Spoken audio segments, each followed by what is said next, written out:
And I'm gonna cancel my reverb and away we go. Good morning, everybody. This is a special meeting of the San Miguel County Commissioners. Today is Wednesday, March 25th. It is 9:30 in the morning.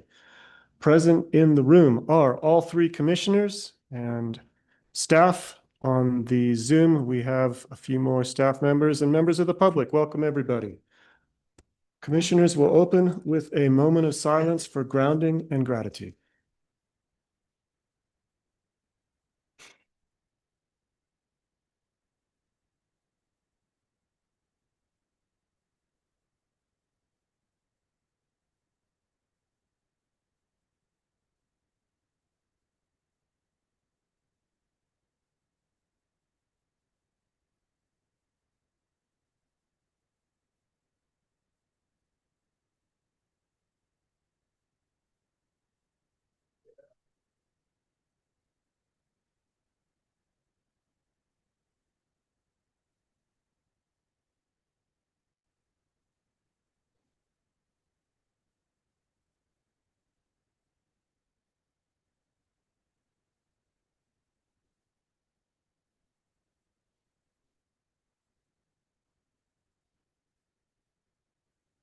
Thank you, everybody.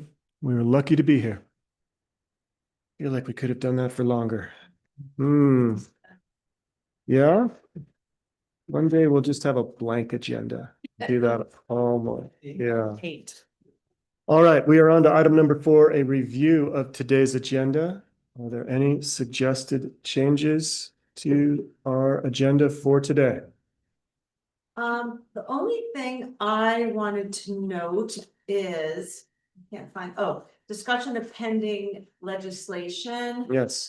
We were gonna talk through some of the immigration bills, Yes. that are proposed at the state level. And, I had a meeting with the Collaborative Action for Immigrants last week and went over these bills as well.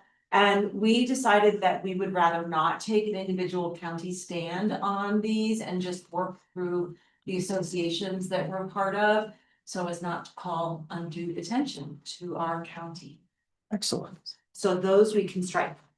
That would be 10B. 10, for me, 10B, yep, Got it. yep. All right, we have pulled 10B. And any other thoughts? If not, we'll move on to public comment for items not on the agenda.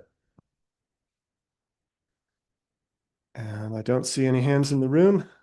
Looking on the Zoom screen.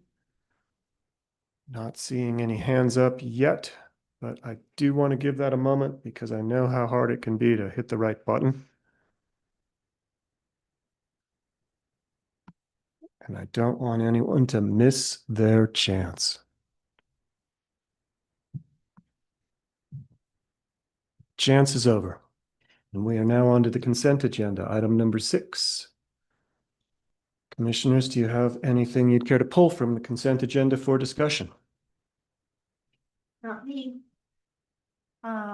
Nope, I just wanted to comment on the letter supporting the water system improvement project for the town of Ophir, and thanks to Mike Bordonia for helping pull that together. I think that you covered it well, and hopefully that will help the cause for Ophir to see that project through. And it was interesting hearing more about that project at the IG meeting this week. Got some more clarity on it. Thank you, commissioners. May I interject one thing related to CDS requests? Obviously, we've written letters for support for Norwood's project and Ophir's project, as have been previously discussed. For the Royer Gulch Culvert Improvement Project that I spoke briefly about last week or 2 weeks ago, maybe. The town of Telluride is submitting a CDS request for that. They have not officially requested a letter of support, but I'm curious about whether or not you would authorize me to issue them one should they move forth in their application to Senators Bennett and Hickenlooper. Yes, we have very much invested interest in that, for protecting Tomboy Road and just the town in general. I think that would be advantageous to have a letter coming from the county. I think that's critical infrastructure for the east end of the town. Well, San Miguel County. Very good. At what point do we dilute our advocacy by supporting multiple projects? Is there a, That's a great question. I feel like in the past they've asked, and maybe that was just, I'm remembering when we were a CDS applicant ourselves several years ago, to indicate your top priority. There is no indication that any one of these projects, we have not been requested to say that this is the county's highest priority. So I'm not as worried about the dilution factor, but I have thought about that both for the previous two that we've written. And I think it's kind of evident in the letters that we have written with the emphasis that we put into or that you put into the Norwood letter that that is amongst the highest priority. Yeah, I think the dedication of funding from the county to that project Yes. is an indicator of it being one of our top regional priorities Yeah. currently. great. In that case, I join Ann and Galena. And if we're asked, let's write that letter. Very good. Thank you. Thank you. Can I get a motion to approve the consent agenda, please? So moved. I second. All those in favor? Aye. Aye. I as well. Motion carries on to item 7A, which is the discussion with the Colorado Department of Agriculture Conflict Reduction Program. And Jesse Lassiter with the Department of Ag Animal Health Division is with us. Good morning, Jesse. All right, Jesse, we're going to get you as a co-host so that we can all see each other. It'll take just a moment. Oh, I like that. You have a nice head of hair. Okay, whoa. By music, it's flat. It's Oh, fun. that's funny. Yeah, good. My camera's. There he is. Don't even twitch. Jesse, are you with us? You're close. Carmen is pushing the buttons as we speak. Megan might be pushing the same buttons. Okay, Looks like I'm able to access my audio now, at least. we're halfway home. And I bet, there you are. Good morning. Excellent. Good morning. Welcome. Thank you, everyone. And thanks, commissioners and staff, for allowing me a minute of your time. I appreciate it. I am tasked with, well, our division has a new program that started in 2024. And that's to help mitigate conflict between wolves and livestock, specifically wolves, predators in general, but just wolves for now. And so I just wanted to take a few minutes and introduce myself and tell you a little bit more about our program, and then kind of move forward into what we are seeking from as far as counties information, as far as what's being done, what can be done for livestock carcass removal, so they're not attractants on the land. So my name is Jesse Lassiter. I am down here in Bayfield, Colorado, actually, so not too far from you all. I am the Southwest non-lethal mitigation specialist with the Colorado Department of Agriculture. Basically, the main role there is to help livestock producers, farmers, and ranchers reduce conflict with wolves on the landscape. And so part of that is physically going to these ranching operations and helping deploy non-lethal tools and resources. And then, so that could be on private or public land, depending on if we've got permission to do that.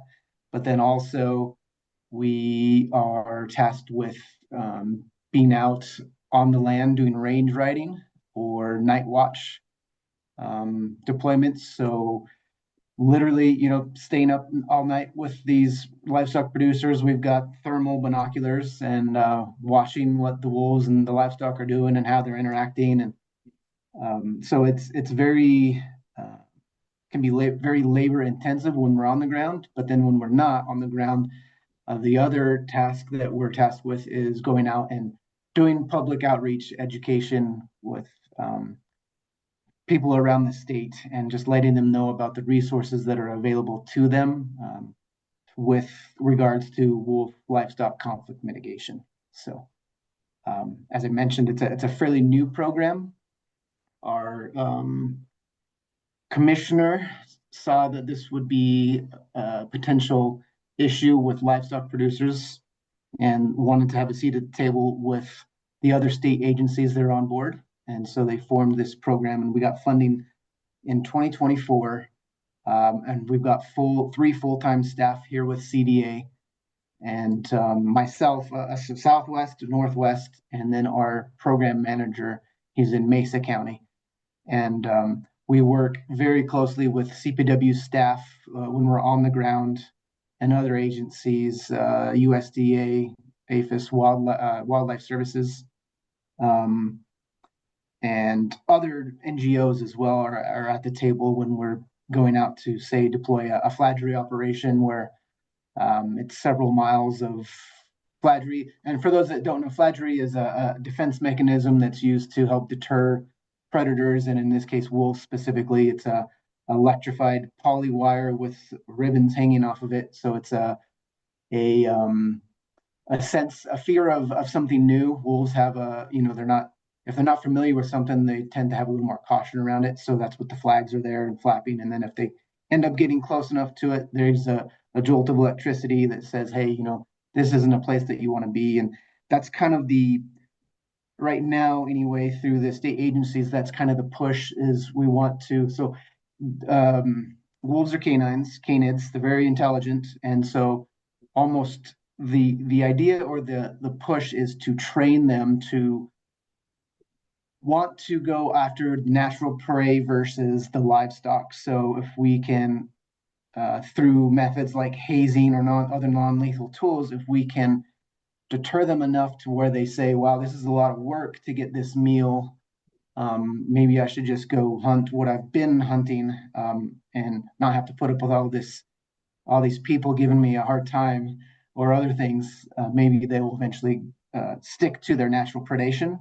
So that's kind of like the goal and the push with a lot of the tools that we're deploying out in the field. So I hope I didn't bore you too much there. I just kind of wanted to give a background of where we're coming from.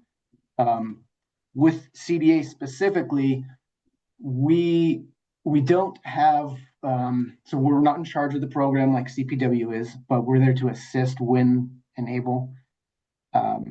We are kind of coming from a livestock side versus the wildlife side like CPW. So we want to help those farmers and ranchers and livestock producers be maybe a little more proactive on the front end to deter wolves coming onto or near their operations. So one of the big stances that CDA has come up with is really trying to assist with carcass management, both on and off the operations. Off operations, meaning on the ranches, is a little more tricky, but this is more catered towards on ranch with those livestock producers. So I guess to get into a little bit of the wolf biology side, wolves are and stop me if I'm taking too much time, I apologize. Wolves are very, they've got purpose driven when they're going from point A to point B. They travel big routes, but they do have a purpose in when they're going. And so they'll go from point A to point B in the most calorie efficient way versus like a coyote might, come over here and smell and come over there and see what's going on and then get eventually to their point. Wolves are very specific. And so with the majority of their brain wired to their nose and their sense of smell, the goal is to keep them going from point A to point B and not detract them onto operations with dead animals or carcass pits or bone piles, things of that sort as an attractant. And so that's where the carcass management we feel is something that livestock producers can be very effective proactively on the front end and not attract complications or conflict with the wolves. So we've got a best practice management that we give out at these presentations that we do all across the state, and then a biosecurity measure with also dealing with carcasses. And that's just something that we're coming across in certain counties. Some counties don't even have landfills for livestock producers to dispose of. And so we're just coming up with, each county has different challenges that are that we're being faced with. And so we just kind of wanted to reach out, and this is kind of coming all the way up above from the governor's orders to kind of reach out to counties and talk to them about this and see what we have. And so I just didn't know, I do have a questionnaire, and this might be better suited for, in the sake of everyone's time, to maybe send this off and get information, or I can kind of go over these questions, just get some ideas, at least what we're dealing with, but kind of wanted to get feedback on that. The kind of a big goal or push of this meeting was to get a little bit of that information, but I also don't want to take up too much time as well. Jesse, I appreciate your sensitivity to time. I think that we are able to take a look at that survey that you have in the packet, and we'll try to answer questions in real time and save us all having to do extra button pushing. I've got it up in front of me, and okay. I know that my commissioners and staff have it as well. I think between us, we may have answers to many of the questions, but I don't know that any one of us knows all the answers. But we'll start with, let's start with, does your county have, well, let's start with the first one. What would your county like to see from the CDA in the state of Colorado regarding carcass management as it pertains to livestock? My answer is, let's finish the rest of the questionnaire and see what we need. Okay, yeah, and I think the main point with all these questions, whether there's answers available or not, is just to get the thought process going on talking, or at least thinking about the carcass management. So Got it. One comment on that is I don't have a sense from our county whether our producers need support with that, or if it's an issue, and Melina might. Yeah, I'd like to weigh in on this. I went through and pre-answered this question Great. based on the information that I have. And I have been having discussions with our natural resources director, Star Jameson, around composting in general, because we are working on exploring the concept of developing a more robust compost system in the county. And we have had some brief discussions around if we could potentially incorporate a carcass compost program with that. And so, I'd love to explore this more with staff, and potentially if there are any state resources to help implement such a program. We are at the timing would be good. We're currently exploring a circular grant for expanding composting in the county. But we're very much at the infancy of thinking how we might be able to do this, where it could be sited, if we have enough water. There's a lot of factors. But that is my initial takeaway, and I don't want to get too far down. We can go through this survey and see if you all have different perspectives or information here, but I do see that as being a potential solution that could be beneficial for greater uses than just livestock carcass disposal. And do we know if carcass disposal is a concern for our producers? Do we know what our current practices are? Or have we had any predation? I think we're a little ahead of if it could be problematic. I mean, I was speaking with a producer recently, just a couple of weeks ago, and there was a carcass on the property that was actually attracting a mountain lion. So in that sense, maybe bears or mountain lions, it can be problematic, but not to the extent that a wolf would be. It's a different level of, I think, like disturbance to a herd. Yeah. We've only had that one wolf come down a couple times. Yeah. But we anticipate more, so I guess it's good to get set up. I don't know what the current practices is for dealing with. Melina, if you have I wish I would have asked you this before our meeting, but if you've got some of this survey filled out, why don't you go through and tell us what answers you do have, and we'll see if we can fill in any gaps. Okay, great. So, moving on to the second question, does your county have any special considerations for livestock producers when the producer is considering the disposal of a livestock carcass, removal or burial? And, I just thought if there are any resources to help remove and dispose of a carcass, and this plays into like, it depends, there's a question later. Do the producers have the right equipment to transport livestock carcasses to a landfill themselves? And that very much just depends on the producer. Some of the ranchers in our area have a lot of heavy equipment and resources and staff to help with that type of an action, and some are just very bare bones, one or two people working their herds, and they don't have a lot of resources or equipment necessarily. So I think it would be like a case by case, producer by producer scenario. But yeah, so it depends is kind of the answer, but I think any resources that might be offered, I'm sure would be well received and utilized in the scenario. And one of the most important questions here, does your county have a landfill? No. The closest landfill is Broad Canyon landfill in Montrose County, specifically to ag producers. That's the closest landfill, which is sited outside the town of Natarita in Montrose County.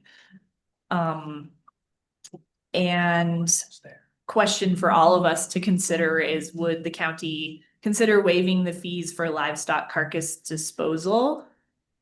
I would say potentially, but this is something we would need to explore and discuss. Well, we don't have the landfill code. I guess we'd have to Right. reimburse the producer, right? Right, that's what that would. From our solid waste disposal district, potentially. Mhm. Right. Does anyone know how much it costs to? That might be a question for Jesse. Jesse, do you happen to have a rough average number for a carcass disposal statewide? Yeah, it varies a lot. Some are waiving fees, some are based on pounds, and others are based on just a flat number. I would say probably anywhere from 75 to 175 would be like per carcass is a good window that others that we're seeing from other parts of the state. Thank you. I think Yes. we could do a little homework and reach out to Broad Canyon. They're generally a pretty like low cost landfill. So I am curious what they're currently charging and how often it is utilized by Yeah. producers, because I think it's kind of rare. If I may, commissioners, one question I have for you, Jesse, is has there been an exploration with CDOT? Because CDOT has to do a lot of, carcass management for roadkill.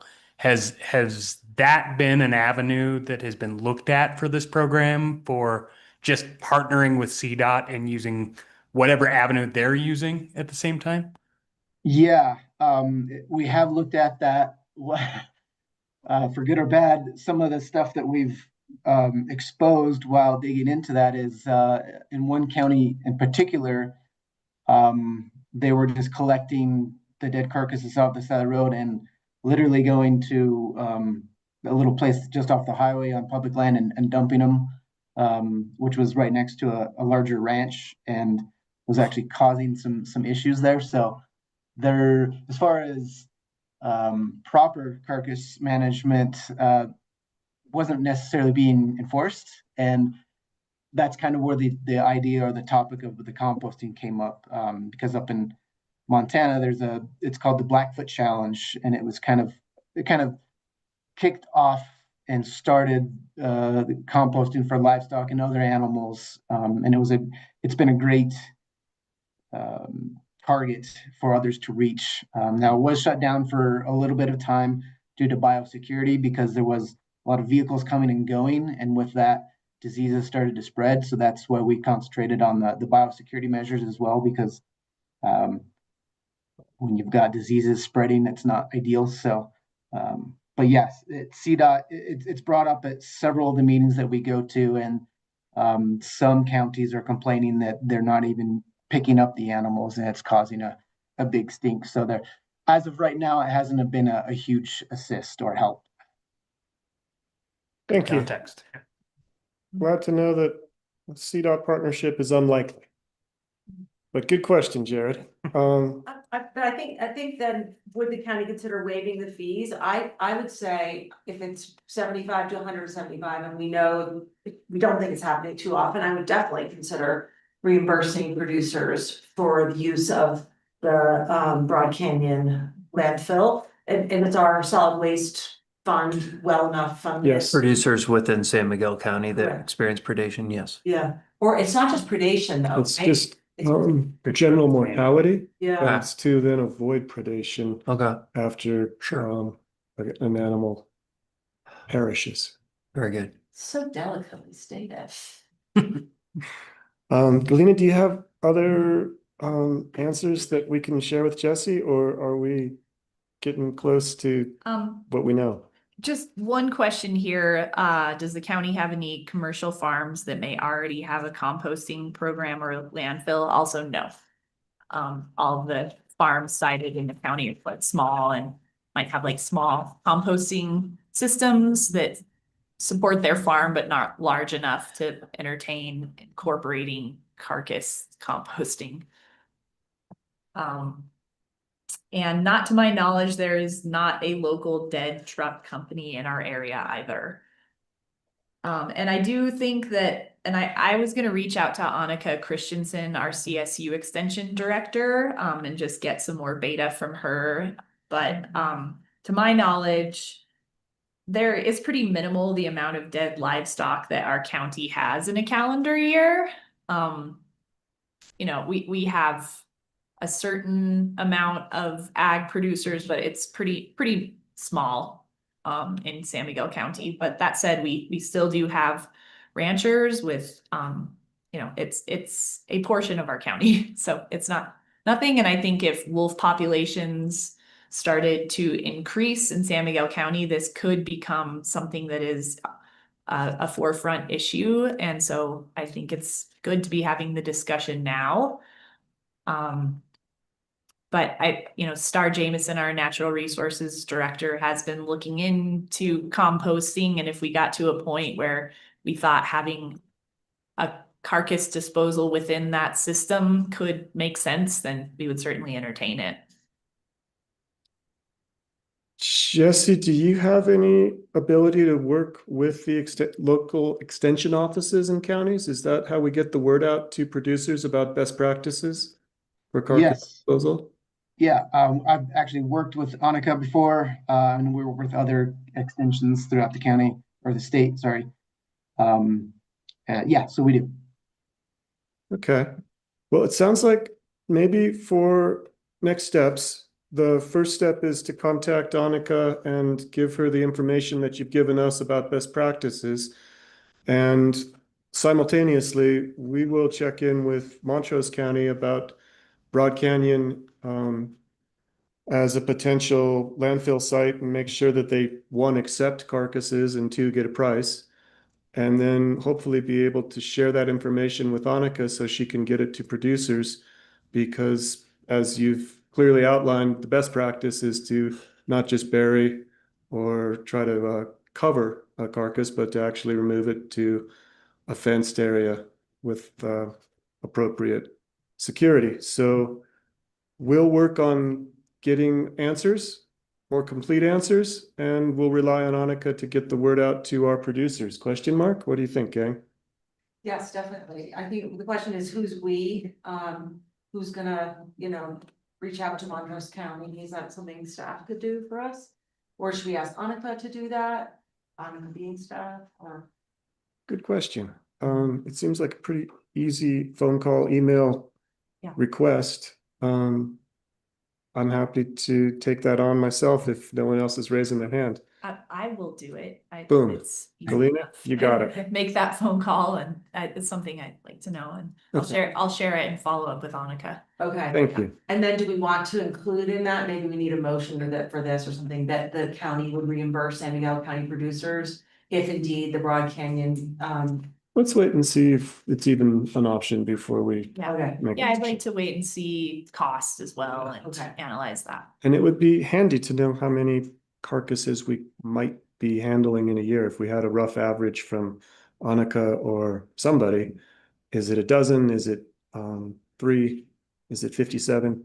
Those are curious questions, and I think even with a high number, we'd be able to manage it, but it would be good to know what we're getting into. So we should probably then have a follow-up conversation before we start sharing information with the producers, right? Yes. So we- Jesse, you've started us down a path. Thank you. Sorry. No, this is good stuff, and I think that Galena is exactly right, that we want to get ahead of this so that if and when a wolf arrives, that we are prepared and our producers have a plan in place and we're not freaking out, so to speak. Yeah, well, thank you for the time, and I do agree with that 100%. What we've seen and what we know from the wolf biology side is kind of once a wolf comes through an area, it's almost like they drop scent or breadcrumbs, and others start spreading and discovering that area. And now that we've already had that movement, and then with the planned next drop just being in Gunnison, right around the town of Gunnison, really, it's not too far over the hills. So I think proactive would be a great approach. And I just wanted to toss out one other thing. The reason why we're kind of honing in on this carcass management is there's been several cases within the state since the reintroduction where wolves have kind of centralized with the collar data. CPW has gone and sent out individuals to those sites to see what's going on. Was it a kill? Because they're staying there for a couple of days. So something more unique than them just traveling has been going on. And there's been 2 instances where it has just been one was just an old pile of bones, essentially a dead pit, and the other one was a more active dead pit, I should say. So they contacted, well, one was on public, one was on private. Actually, there's been two more on private, and they've gone and just buried those carcasses completely. And within about a week's time, those wolves have gone and moved on. So there is some of it's anecdotal, but there is some actual evidence that this is being effective in keeping those wolves moving to where they want to be going. So I have another question for you that's slightly off topic, Jesse, if we can switch gears if you're ready. Yeah. It's based on the beginning of your presentation, and I'm just curious how your funding is holding up specifically for the Range Rider program. As I understood it at the end of last year, that funding was starting to dry up, and I'm not sure if that's based on an annual basis or kind of if you could just let us know where your program is at there and what resources are currently available. yeah. So within CDA, so all of the CDA staff are range riders, but then there's also the state contracted range riders, which is the program that CPW is kind of in charge of, but CDA is there to help and assist with the training aspect. That program is actually funded at least through the end of this year, and right now it looks good for next year. So as of this season and next season, we are looking good at this point. This season's 2026 is already funded and ready to go. Yeah. Great. Any other questions, commissioners? No. All right. Mr. Lassiter, thank you very much for your time this morning. I hope that we gave you enough information and a sense of where we're headed. And Yes. if you would like to stay in touch with Galena, it sounds like she'll be our point of contact for this, and she and Annika are the next step. I Yeah, will do that. Yes. I'll filter all this information to Annika Christensen, and then by all means, reach out to me anytime if you need to take further steps or share information. Great. Thank you so much for the time. Yes, and I appreciate it as well. It's good to be thinking about it before maybe it becomes an issue. So thank you again. And I did have another off-topic question, if it's okay, a couple more minutes or one more minute. this is actually directed toward Galena. Galena, were you by chance active skiing with the Warren Miller crew back in, say, like 2008, 2009? I was, yeah. Okay. I was the production manager for Warren Miller at the time, so the name was Oh very my God. familiar. I just wanted to, Small world. yes. Well, it's glad to see you're doing well. Yeah, likewise. It's really good to see you. Thanks for connecting the dots. Yeah. Well, thank you again for the time, everyone. Thank you. All right, commissioners, we're on to item 7B, which is the consideration of a letter to the Department of Energy supporting a nuclear life cycle innovation campus. Mike Bordonia and Galena have been the prime points on this. Mike, would you care to open, or Galena? Defer, okay, I'd be happy.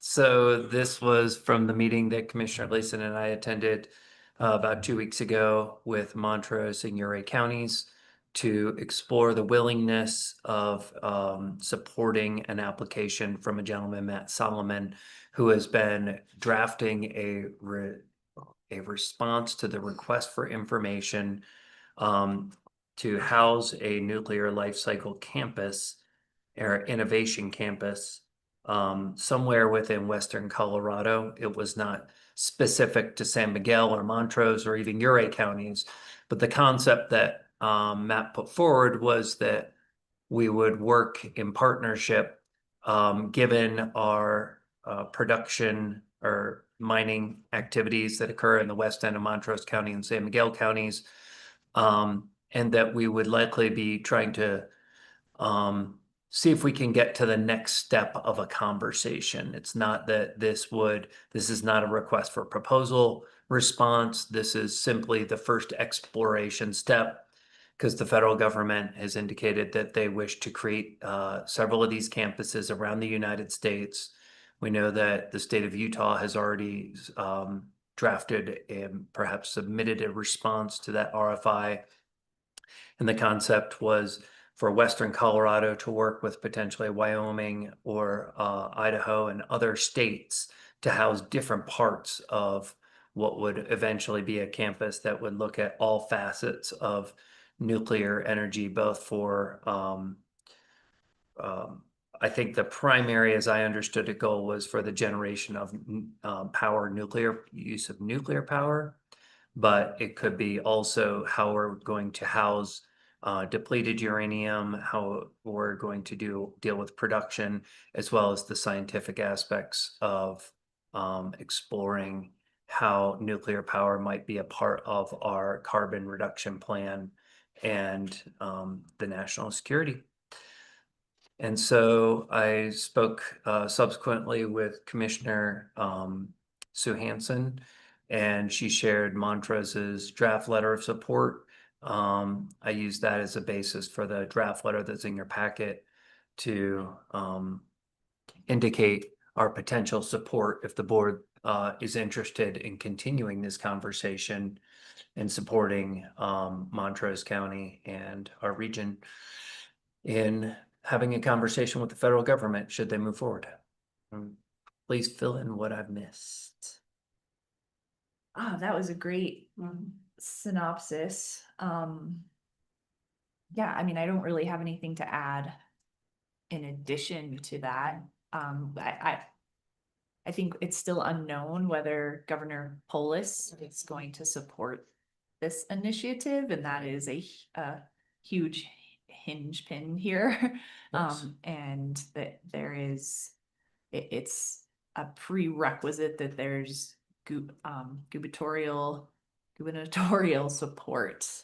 And so that's going to be the major factor, but I don't think that should stop us from, if we still agree and agree with the language in this letter, that we submit a letter of initial support of the concept, because that's really what it is at this point, and just giving Colorado a seat at the table to explore the potentiality of this further.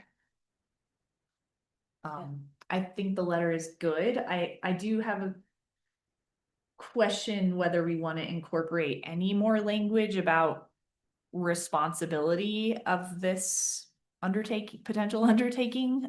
You did responsible evaluation, community engagement, and transparency should guide future decisions. I think that's great, but I'm just curious if you all feel that there needs to be a little bit more emphasis on responsible development. That was just kind of one. Where's takeaway I that? had. It's in the second Last sentence of the last paragraph. Yeah. Second. You know, Galina, agree, but I don't think that at this point we're anywhere near worrying about the details of responsible transport or responsible development. I think we're still at the, is this even real? Sure. So I'm not overly concerned about wordsmithing at this point. Okay, well, that gives me peace of mind. That was one of the points you had brought up earlier, so just want to make sure you felt that it was well covered and, Thank you. yeah. I like that it's in there. I think that's important that we make the point that we do care how this is done, not just that it is done. If you had thought of how to expand on that, I would totally be open to it, but I do think it says what we Yeah. want to say. I did have some other wordsmithing suggestions, Sure. so maybe you could just share the document. Absolutely. We could fiddle with it. Yeah, of course, we always do, right? I had a couple little ones Sure. there too. Yeah. We can move to approve the letter with the caveat that there will be non-substantive editorial changes after that motion, and I'd be willing to make that. So moved. I second that. All those in favor? Aye from Ann, aye from Galina, aye from Lance. Motion carries unanimously. Yes. It's potentially exciting, and I like the idea of our being involved. Yeah. Because of the stores that we have, of the uranium and vanadium, the experience we have, and the care that we will make sure is taken if a project like this happens. Yeah, and I think having more, like a broad spectrum of politically Diverse. diverse Mhm. counties expressing support could really be the thing that tips the scale in the governor's office. Do you think we should CC the governor on this so that he sees that we are in support? Yes. Does that make That's a sense? great idea. Yeah. Okay. And I'm sure Kathy that Allman probably. I'm Yeah. sure the mining industry is paying close attention to this, but I did wonder if we wanted to share this with some of our local mining companies so that they see we're expressing this and showing support for this potential Love that. partnership. Yeah. So that would be Josh at Anfield for one. Anfield. Small Miners Association, perhaps. Yep, Yeah. we can ask Kay for like the top Right. for Colorado Mining Association. And then I'm also thinking of Western Uranium. Yep. And Those vanadium. are the four that come to mind, but there might be a couple others. I'll check with Great Kay idea. to make sure that if there's any other mine producers in. And I wonder if we want to just comment if this would strengthen our letter at all, if we mentioned that we have recently, this would be a substantive change, or at least an addition, that we've recently adopted mining regulations so that we're prepared for this kind of effort or something like expanded mining in our community. Do you think that's Why don't we add that into the editing process? I don't think that's substantive. That's just adding another fact, okay? a truth. I support that. I'll add that in with this. Great. And as far as timing, Mike, do you know when this letter is needed by? Ms. or Commissioner Hanson had indicated a desire to have it by April, the beginning of April. Right. I think the deadline is April 1st. Yes. And so if it would be Why don't prudent to we- get it in Incumbent. a couple of Mhm. days. Why don't we get our editing process done by noon on Friday this Okay. week? And so we'll have plenty of time to send it out Friday afternoon. Great idea. Okay. All right. We are on to item 8A, which is affordable housing updates with Drea Arizia. And this is a consideration of a housing action plan grant application. Good morning, Drea. Good morning, Commissioners, Drea Areza, Housing Specialist. So I'm here to seek direction from the board on the Housing Planning Grant Program opportunity. As you recall, Jared provided an initial update last Wednesday at the meeting, and I can either give a brief high-level overview on the staff memo I prepared along with the application materials, or we can move into questions and comments that you have before making a decision today, whichever the board prefers. Do we need a refresher? Does anyone feel like they are lacking information? I have questions, but I don't need you to review the memo, but if you want to do it for the public or up to you guys. Drea, why don't you give us the 3-sentence overview, just so that anybody who's tuning in for the first time gets a sense of what we're doing and why we're talking about it, please. Sentence. It can be 3 paragraphs. I'm kidding. Hot take. Okay. So just the program background, it's the Housing Planning Grant Program. It's administered by the Colorado Department of Local Affairs, also known as DOLA, to support governments in advancing affordable housing planning work along the lines of policy, such as housing needs assessments, housing action plans, as well as land use code updates. It also positions counties to access additional state incentives, including Prop 123 funds.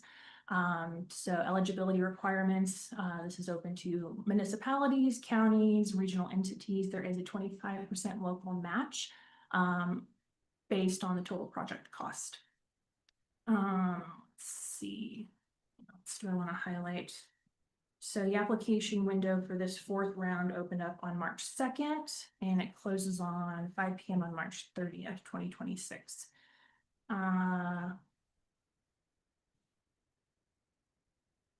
Let's see.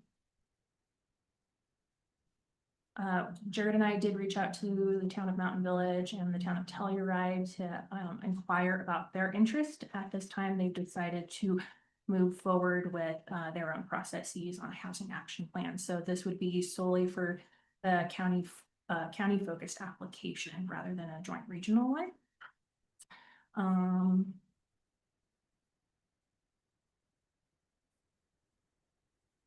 We see this as an opportunity to advance our housing code and broader housing policy work while maintaining eligibility under Prop 123, as well as ongoing state initiatives.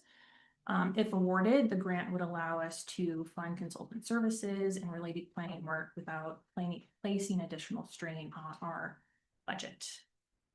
So that's my not so hot take. That was good. Happy to answer questions or take comments. I've got a quick question. I know Anne has several. It seems like we are focused on a housing action plan. How is that different from a housing need assessment? That's a good question.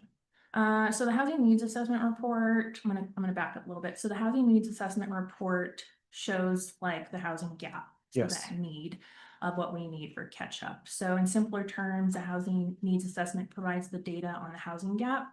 The housing plan provides the specific on the ground strategies of how the county will implement those strategies to meet that housing gap.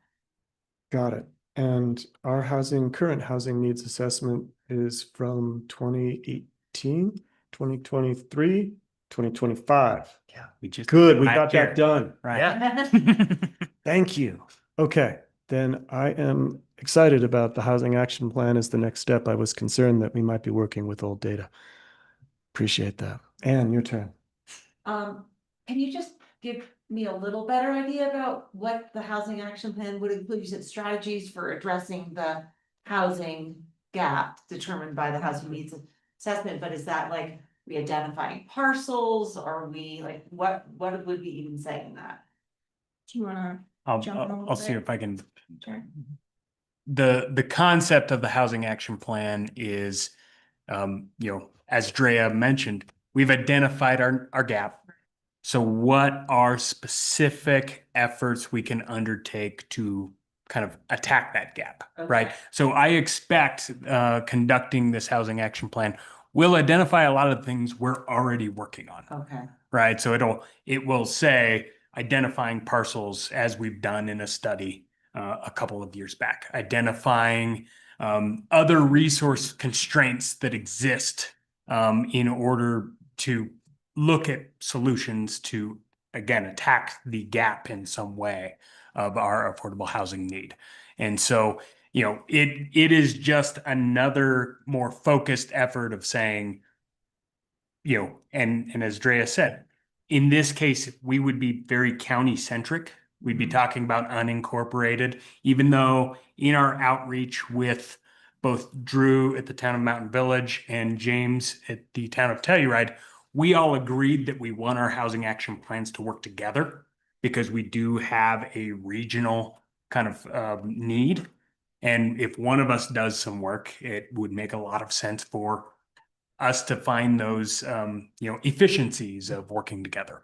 But it would be kind of a focus on what can the county do? What should the county do to continue to work towards reducing our affordable housing gap? And so it's really a focused effort. And the other piece I would kind of throw out there is this is kind of a natural next step after the housing needs assessment. And it is another requirement of Prop 123 to develop one of these plans prior to December of 2027. And so we are kind of playing way ahead of the game here. But one of the benefits of going right now is I think there continue to be available financial resources to help us do this instead of us just fronting all of that money ourselves. And next year, when everybody else in the state just gets their housing needs assessment done, because that's due by December 31 this year, they're going to be clamoring to turn right around and get their housing action plan prepped. And so I think we're kind of playing just ahead of the crowd in a lot of ways in getting this work done as well. Do we have an indication of what dollar amount that 25% match might look like? So in the packet, you will note, particularly in the DOLA presentation, they have kind of aggregated the numbers from their last 3 rounds of grants. And in that, they said the average price of one of these pieces of the project is about $45,000. So that would commit us to about $11,250 as our 25% match. But what my suggestion was going to be, if you would listen to me, I don't know why you would do that, would be maybe to authorize us to proceed at up to $20,000 of county resources, which would give us kind of an $80,000 kind of ceiling to get this work done. And we would make the ask of DOLA to authorize us the $80,000 and hope that our bids will come back at a lower level. I also read somewhere in the packet that if we come in higher than 25%, our grant request is received more favorably. So in our discussion, if we could take Jared's advice and say, let's set aside 20 grand for this effort, then somehow when the grant application, I think we want to try to indicate that we've earmarked that money for this effort, and whatever the cost, we are willing to throw that money in, and we assume that it might be more than the 25% match and show that we're keen. That was a question I had as well.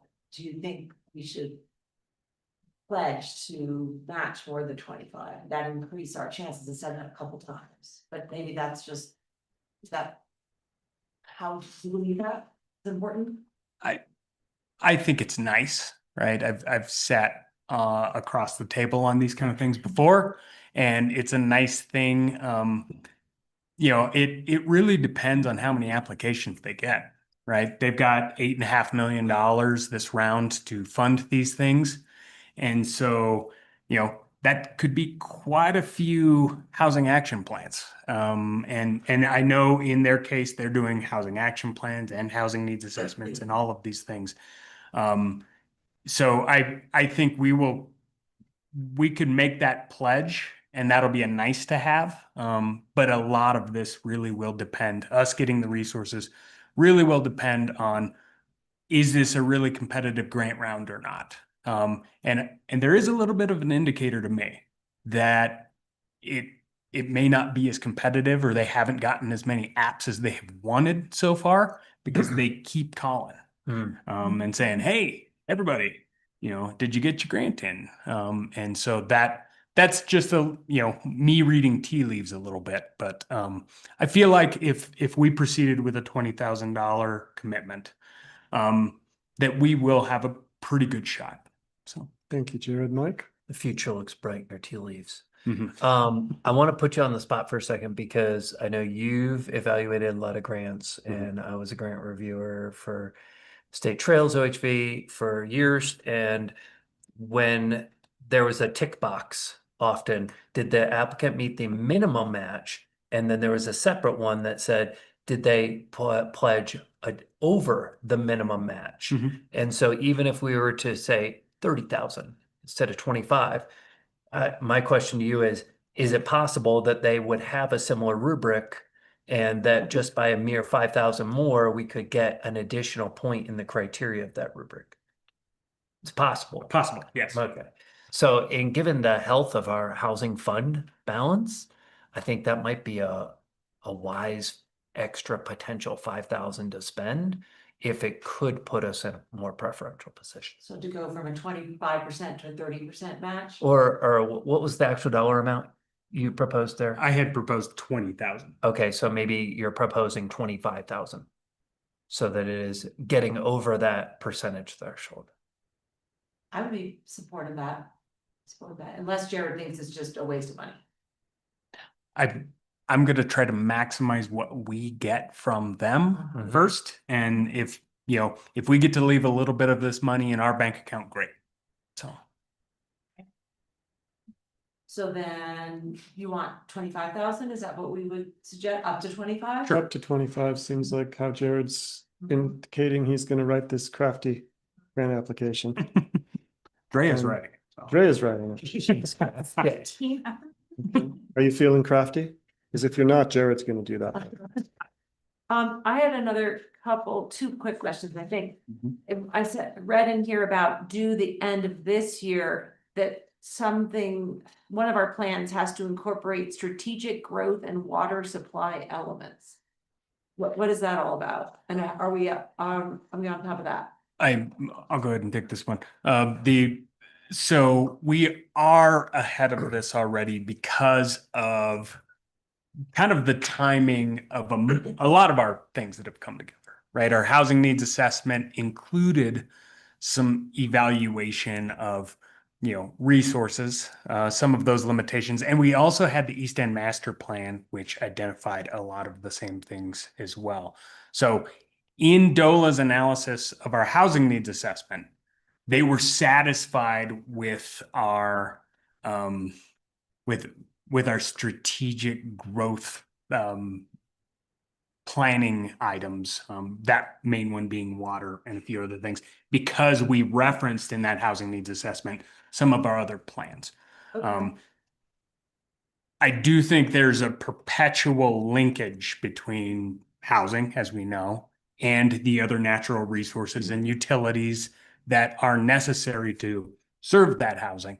And that I think that's just an underlying theme that we will perpetually be working on. We cannot proceed with one without the other. And when we are talking about any sort of housing projects, the underlying issue that we always are faced with, and we see that with our own projects, we see that with the town's projects, we see that with Norwood's projects, is are the utilities available? Is the water available? So I think that those things underlie, and we've got a good base. And this will be an interesting thing because I fully expect through this housing action plan, they may have a prescription to identify more fully what the available water resources are by district or something like that, right? Okay. Well, okay. Lena, Other any questions? questions? I guess it's kind of I'm in full support. I'll just start by saying that. And I think that the timing is right to apply for this and be ahead of the 8 ball. And I'm sure that both of you have some really good strategies to try to really capitalize on this particular portion of our housing planning and how to get the most out of it, basically, so that we're not just checking a box for compliance, but we're actually this. I think there was a little bit of, I'll call it disappointment when the housing needs assessment came through, that it felt not completely like, I felt there were some gaps missing in understanding our county and our region, and it was a little cookie cutter. I don't know how else to put it, right? And that's how, so there is a formula, and I understand that, and the consultants do not live in our area, Yeah. right? But I'm wondering, just kind of learning from that, moving forward, if there's any way to have this housing action plan be more laser focused on our county and the needs, and really be like a document that's extremely worthwhile and helpful. And yeah, it's a little Just costs a little more. right. Yeah. I guess for those purposes, Commissioner Gleason, I'm always thinking of how to drive value. Because you're right, these projects are twofold, right? We want to make sure we continue to be qualified for available resources and programs. Unless you all tell me like, let's stop, right? Which I would say, okay, like, let's go figure something else to do, right? But so that some of this is us remaining compliant, but the curious, side of me also continues to say, how can we make this work for us for all of our intended purposes, right? And it is a challenge, right? When we talk about the population we're trying to capture, when we talk about the unincorporated county, where we're talking about a group of people that totals 4,000 or so, right? That's a pretty small segment. And so there are those limitations, particularly in data analysis, where I know it feels a little flat when we get a result and there's a margin of error of plus or minus 7%, right? You're like, wow, that's a pretty big swing. But that comes with being such a small county. But again, I think we are small but mighty. We are really thoughtful. And I promise you, I will continue to think of like, are there other ways? Are there ways we can push our consultants to think differently, or to do surveys in a way that are more representative for our, the population we're trying to focus on here? I'm not going to promise you that it's not going to feel a little flat at the end, because data collection efforts aren't foolproof, but I can promise you we will be working on that line. So Great. And then totally different question, or that was more of a comment. Can other plans from jurisdictions be utilized towards that kind of water planning? It sounds like DOLA's already, like, we've already checked the box with what was in the housing needs assessment. But what I'm bringing up is, it's still in kind of draft form, but almost in publishing form, the Wrights Mesa Water Supply Planning and Prioritization document that has just about to come hot off the press. And this plan is a planning effort, combination with the Norwood Water Commission, Farmers Water, the town of Norwood.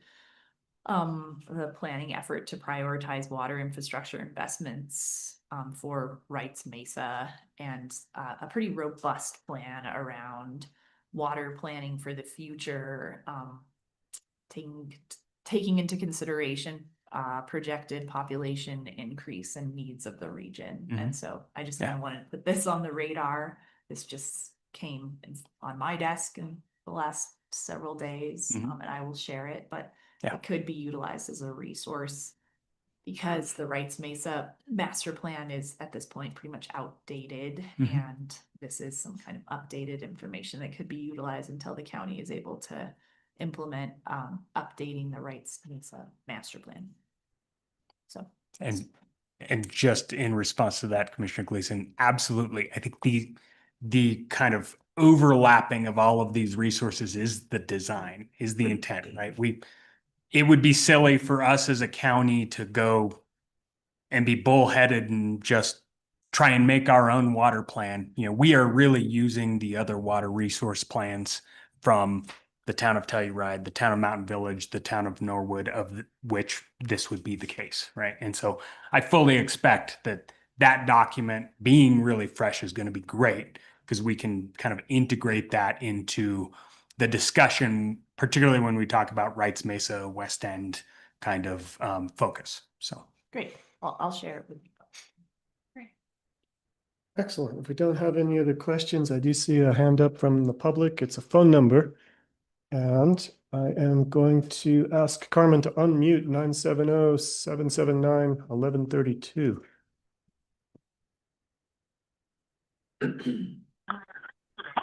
That is me, Doug Tooley, boondocking in the boonies here in just outside of Flagstaff on my way back. I have a few questions here. Hopefully I can get them into the time allotted. Starting with that water resource question, I do think that the county has options that are worth at least preliminary study, specifically in the nature of small-scale hydro projects and hydro power storage, where you pump water back up with solar electricity during the day for use at night. One of those locations, and there are, as I assume you can all perceive, many possible locations for that. One of those would be Royer Gulch, one of those possible locations, given geological feasibility in the upper reaches. So to serve flood control benefits, as well as small-scale power generation and possibly hydro power storage. The Matterhorn Work Center, I haven't heard that discussed in a while, and I'm wondering if that has been killed by San Bernardo opposition. On a very timely basis, I do think that location is very suitable for an immediate rollout of summer workforce dispersed housing for the Telluride region. I've been putting that forward, offering to work on it pretty much my entire time here. And, you know, for whatever reasons, that has not been addressed. And it's very low-hanging fruit. Does need to be managed. Town of Telluride has proved that they can manage it with their winter project, which is considerably more difficult to do. And I'll also note the increasing relative importance of the summer economy to our region's tourist-based economy. One other one. I'm just noticing, becoming aware that I do not recall the town of Sopit or the town of Ophir doing anything housing-wise. And just given all the resource considerations, perhaps we should be asking for some sort of state assistance in that effort, either directly to those communities or bringing them under the rubric of the county or the San Miguel Regional Housing Authority to do that work in those very small, lesser resourced, lesser staffed, incorporated communities. Thank you. Thank you, Mr. Tooley. Safe travels. All right, commissioners, I believe that we are ready for a motion. Okay, I move that we allocate up to $25,000 for a match towards a potential funding from DOLA for our Housing Action Plan grant application. Oh, I could have read a motion, couldn't I? Rhea gave us one. Did that one work? I think it works. Or should I be a little more? Okay, this one didn't talk about money. I'll try again. The Board of County Commissioners moves to authorize staff to proceed with submitting an application to the Department of Local Affairs Housing Planning Grant Program and to allocate up to $25,000 in 2026 funds from our housing fund. Yes. As the match for that plan. I second that. All those in favor? Aye. I as well. We are moving on to manager matters. Estrella? Thank you, Dre. I appreciate your time and your efforts. Mr. Bordonia. Good morning, Perhaps Mr. Commissioners. Originally, we had changed this meeting to be a special meeting because we were anticipating the Bearcom contract through Motorola for the new dispatch console that was received late. Legal is evaluating that, and I think we're anticipating, hopefully that will be on next week's agenda, but it wasn't able to be on today's. This morning I had a meeting with Parks and Road and Bridge on the East End Connector Trail that we are hoping to construct this summer after Ryan's site visit, and then I did another one yesterday afternoon. We've determined to break the project into 2 phases.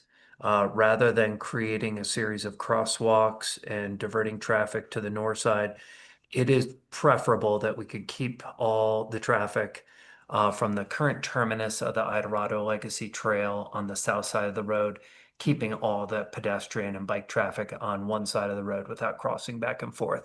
So we are going to move forward in constructing or putting out to bid the construction of the trail from the Bridal Veil parking lot to where approximately the culvert at Marshall Creek is on the entire south side.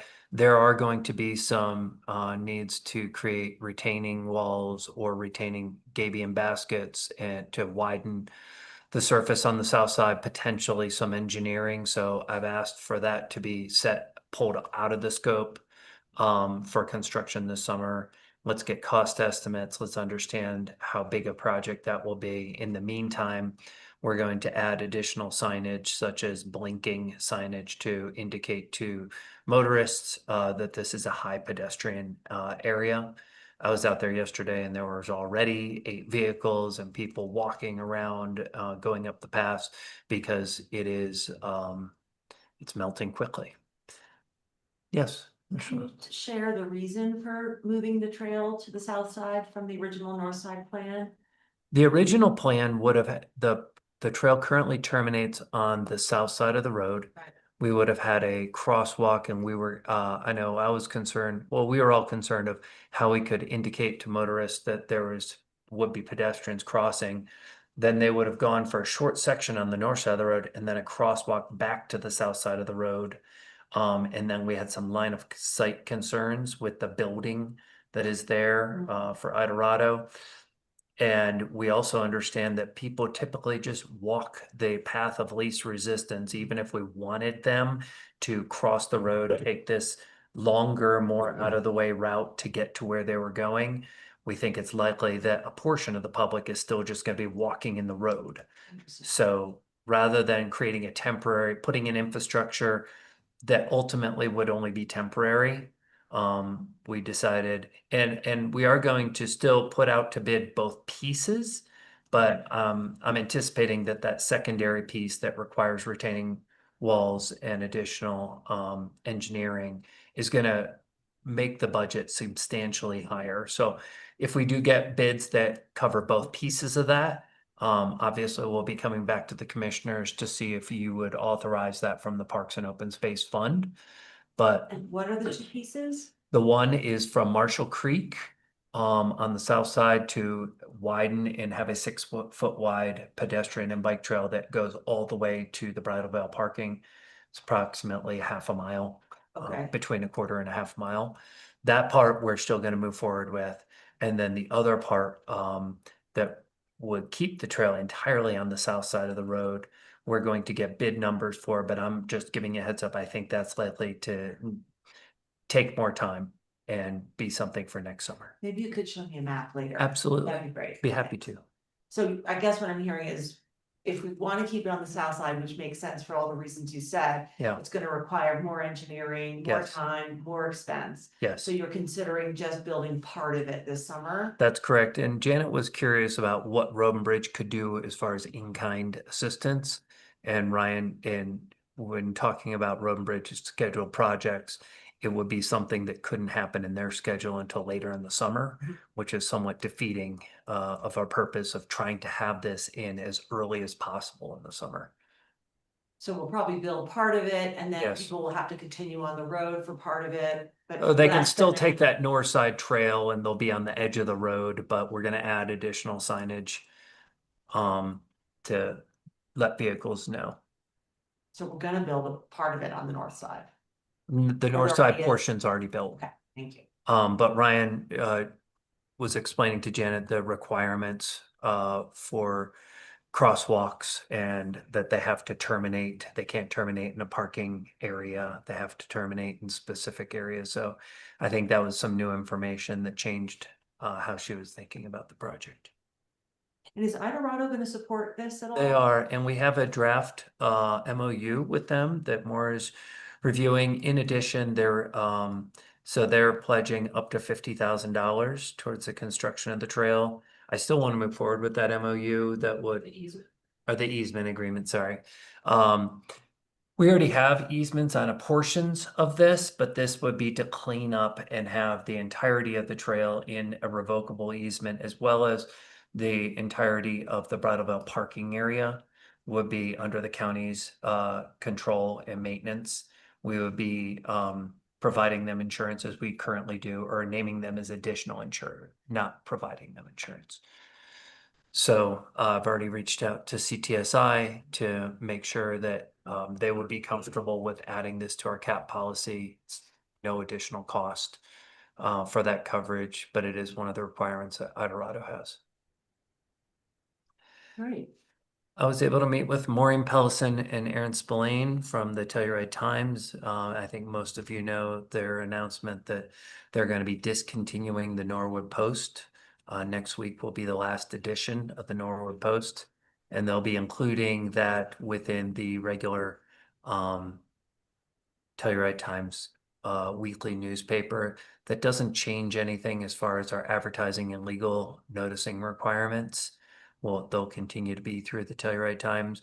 We may have a cleanup resolution, though, naming our newspaper of record for the board to act on in the near future, though.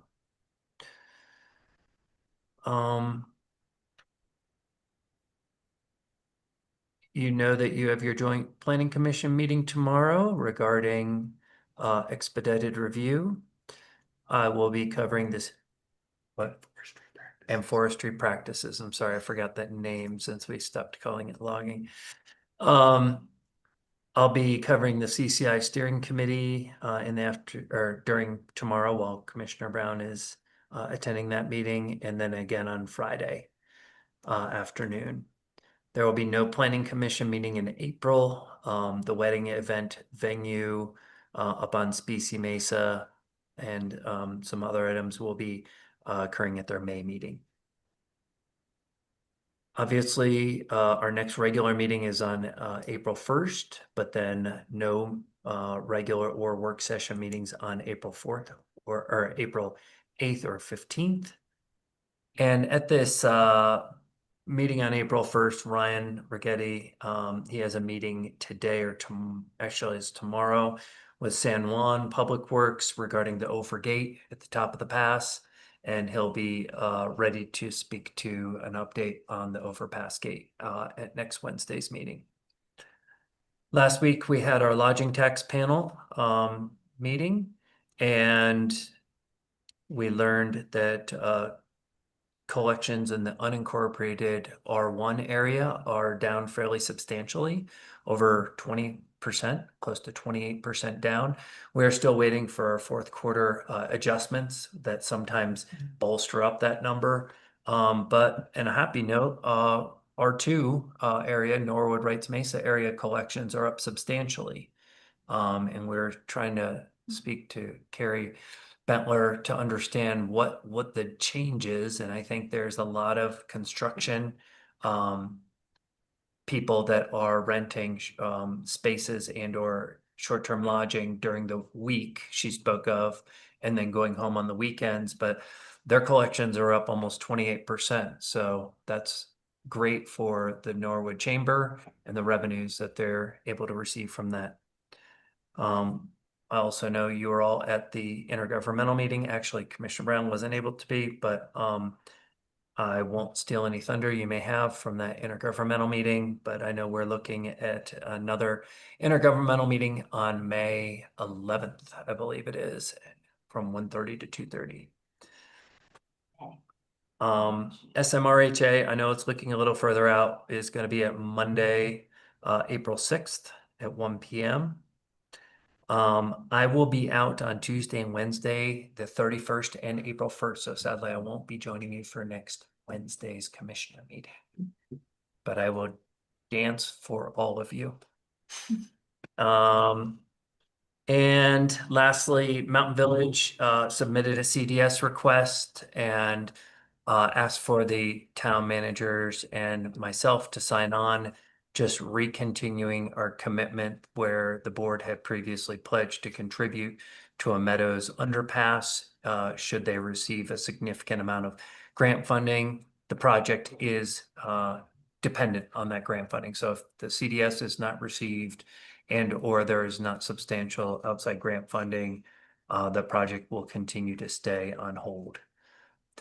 I know some members of the public have brought to our attention the new trail that exists connecting to the Remine Creek Trail.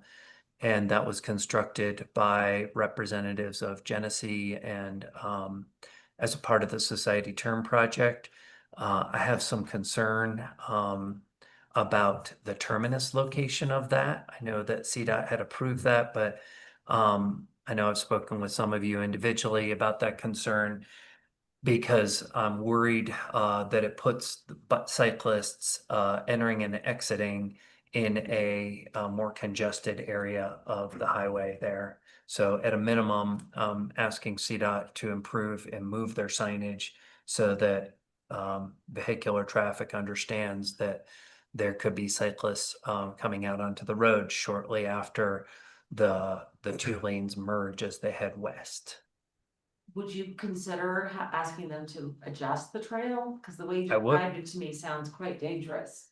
Yeah. It's- Yeah, go ahead. Have you looked at it? I have. It is closer to the roundabout, which is a blessing and a curse. It's a blessing in that traffic is decelerating as it's headed eastbound and accelerating as it's headed out, kind of slingshotting out of the roundabout. In either case, it's probably going slower than it was where the trail previously was when we were still at a 45-mile-per-hour crossing. So Yeah. I'm not a traffic engineer, Yeah. but my layman's assessment is that it's the same volume of traffic, whether it's on where it was or where it is, and that the traffic is actually going a little slower and people may be a little more alert because they've just made a maneuver around a roundabout. So I'm not sure where we'll end up, but I think Yeah. more signage is a great idea. More signage, and I'm going to ask CDOT to explain their thinking about the safety of that terminus location, because as a frequent westbound user of that, I know when you're going around the shoe fly, you're looking at typically at the traffic that is also potentially merging to you from the left-hand side, not necessarily looking for a cyclist coming out on the right-hand side. Sure. That was my concern when you mentioned it to me. Yeah. Yeah. And just because Mr. Tooley brought it up, we had met with the Forest Service about the Matterhorn administrative site. You know, the county almost more than 2 years ago now had issued a letter of interest. We were told that would be held, but until there was a long-term reauthorization of the Farm Bill, that they were not going to entertain additional applications for the use of that admin site and or a long-term lease by the county. When we investigated that site for the potential of a workforce housing site, the Forest Service has limitations on how many homes that they would allow. And it was in the neighborhood of 13 homes that they would allow at that site potentially. The bigger impediment, though, was that there is no water rights associated with that, and there's no sewer or septic system beyond the small one that serves the current admin site. That admin site is going to be used this year for the Rec Ranger program to house those Rec Rangers as it had in the past. So that the building itself will be used by the Forest Service. We are still interested in exploring that, but when you think of the amount of housing that we could add compared to the cost of purchasing water rights, developing those water rights, and then developing a septic system for that area, it starts being a very expensive endeavor per unit of housing that could be added. On a positive note, though, maybe somewhat positive, we have been in the NEPA process on Site D, which is the Forest Service 6-acre approximate portion adjacent to the Pathfinder development. And because the Forest Service That's has, the mill is. yes, yeah, it's 17 acres total, including the mill, but the housing portion was approximately 6.3 acres that we had looked at as another housing pod connected to Pathfinder. That they're restarting that NEPA process. The Forest Service has kicked it back to restart that. So that is beginning again, which means we're another 2 years potentially away from acquiring the Matterhorn Mill. But the good news is, previous to that, when they had already engaged in that, they said if we wanted to add housing, we would have to start the process over anyway. Regardless of and at that point, we said, you know what, we don't want to belabor the turnover of this land any longer, because they said that they didn't have the staffing to complete the NEPA that they had started and that they were restarting it. They did give us the option to include that parcel as for housing. And so we have said, yes, we would like to look at that Pod D to be transferred to the county as a housing site that could make the Pathfinder project more housing units. So that's the one bit of good news as it relates to this some feeling like forever process with the Forest Service and trying to get this property. The good news is we're starting over. The good news is we may have an option to acquire that land for housing as well as for the historic mill site. Yeah. How many years do you expect the NEPA process to take? They're saying 2, but I feel like I've been hearing 2 since I started 6.5 years ago. Mike, my only comment is I think Mr. Tooley was talking not so much about permanent residential housing, but suggesting that the site at Matterhorn could be for more temporary summer camping style housing. And that is a much different beast. Without water, it would require water storage and a tank, and it would require some kind of porta-john system is all I can think of. I don't think we'd go to creating a septic field for that use, but it is an interesting option. And Mr. Tooley, you were heard there. See your hand up. Do you want to add more color to your thoughts? I bet you do.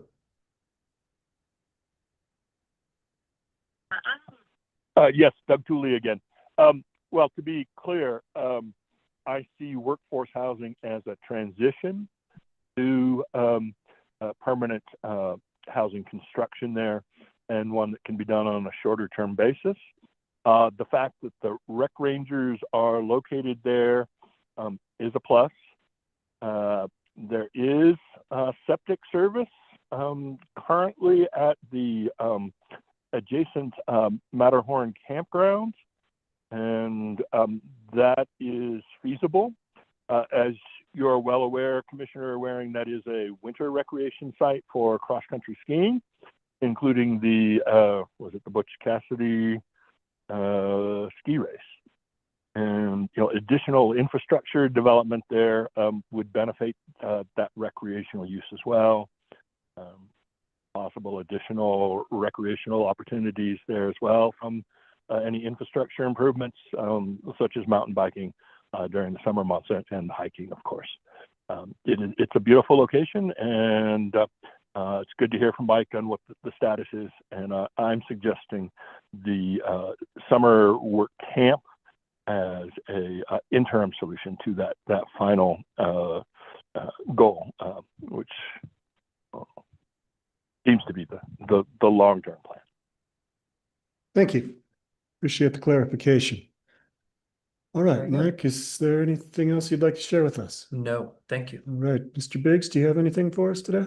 Only a couple quick items. The first one is, I just wanted to get out to the public. If anybody in the public has been trying to reach our housing code update project, that email address has been malfunctioning.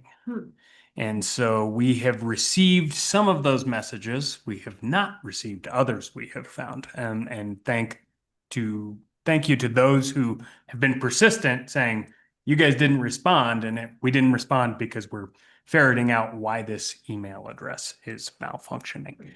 So I just wanted to get that out to the public. If for some reason you haven't gotten through to us on that housing update at San Miguel County Co.gov email, please email us directly. Kay, Drea, myself, our email nomenclature is just jaredb@sanmiguelcountyco.gov. Same for everybody else. So if you've hit some brick wall or we have been non-responsive, please reach out to us, give us a call, shoot us an email directly. The only other thing is this week, I do have a confirmation hearing in front of the state Senate for a position on the Energy and Mineral Impact Advisory Committee. So I will, as Mike mentioned, we get asked to review grants. And because we become relatively good at that, people ask us to review grants for them. And DOLA has accepted an invite for me to review grants, mineral impact grants for them. So I have been appointed to that board by the governor and will be potentially confirmed tomorrow. So Thank you for your service. yeah, all I get for that is That, Jared.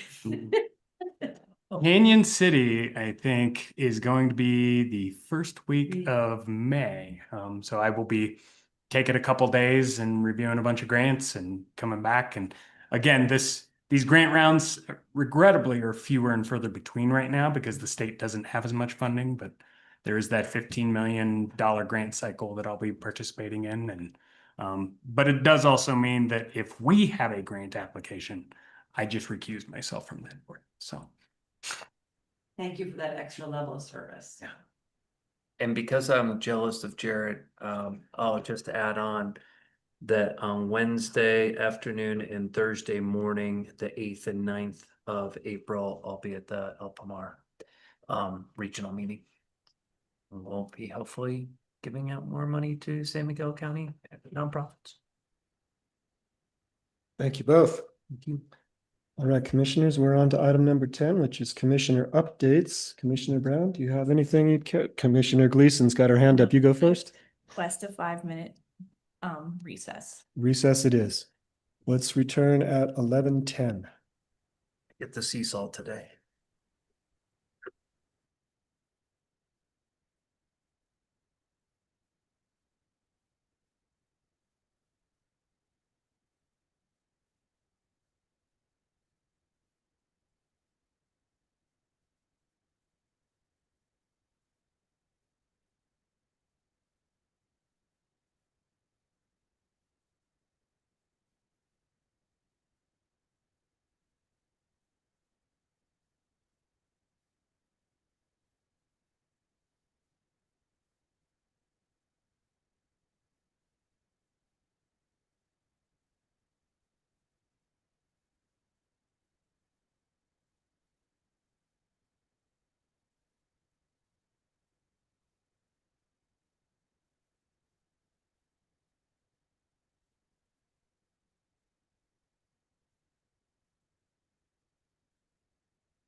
Okay, Bathroom, but that's okay.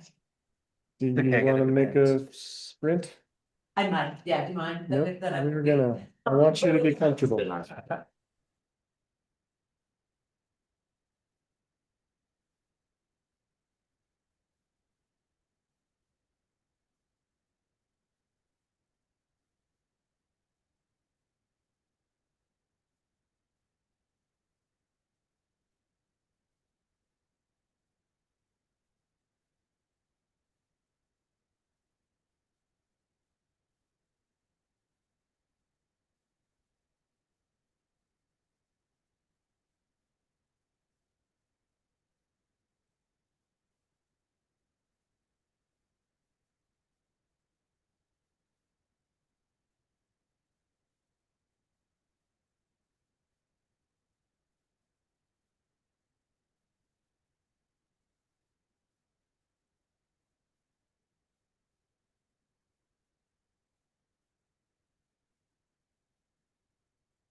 Return to session. Welcome back, everybody. We took an extra couple minutes to maintain biological comfort, and we are here for commissioner updates. Item number 10. Commissioner Gleason, would you like to go first? Sure, Okay. well, Thank you. last Friday, I attended a CCI Renewable Energy Working Group meeting, and the focus of this meeting was to share that the renewable energy developers who had approached CCI to work on a joint proactive effort around renewable energy citing bill have decided that they are not moving forward with a policy in the 2026 legislative session. There's just,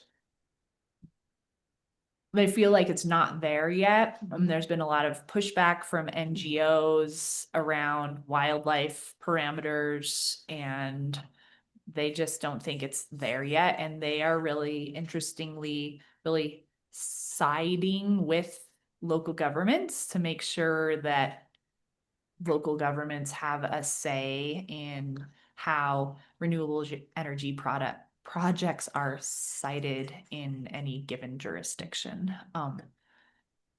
And during the meeting, we heard from Chris Menges of Inner West Energy Alliance regarding industry's perspectives on policy for 2026 that I just shared with you. Sidebar, I also recognize him as an old kayaker friend. Like, oh, wow, small world.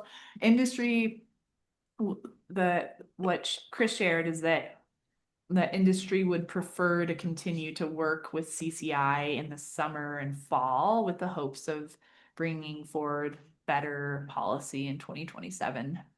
And CCI and industry partners are working collaboratively to hopefully prevent the governor or other entities, NGOs, from bringing forward renewable energy siting policy reforms in this 2026 current session. There's kind of a concern that the governor might go off the rails and propose something that would be not very favorable for local governments in the name of his legacy and really wanting to move forward renewable energy projects before he's out of office. So the citing kind of rules or so forth that would be developed, that would impact our, like how projects would be approved or what.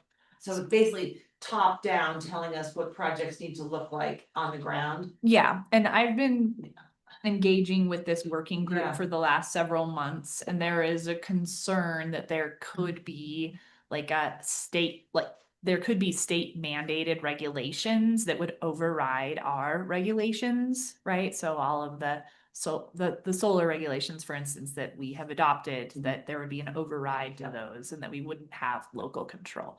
And that's the real concern, widespread concern from pretty much every county that has participated, whether they be progressive or more conservative, there's a widespread concern about state mandated regulations. So probably, okay, thank you. Yeah, so I Yep. just wanted to share that update that might pick up next legislative session next year. And work on it before then. Mike already covered the news about the Norwood Post. I also met with Aaron Spillane and Mia Rupani last Friday, and they shared that news with me. And I'll just give a little bit more info and color to that. It was a business decision from the new ownership of Hoffman Media, and the Telluride Times and Norwood Post staff just learned about this on March 18th. So it came really quickly.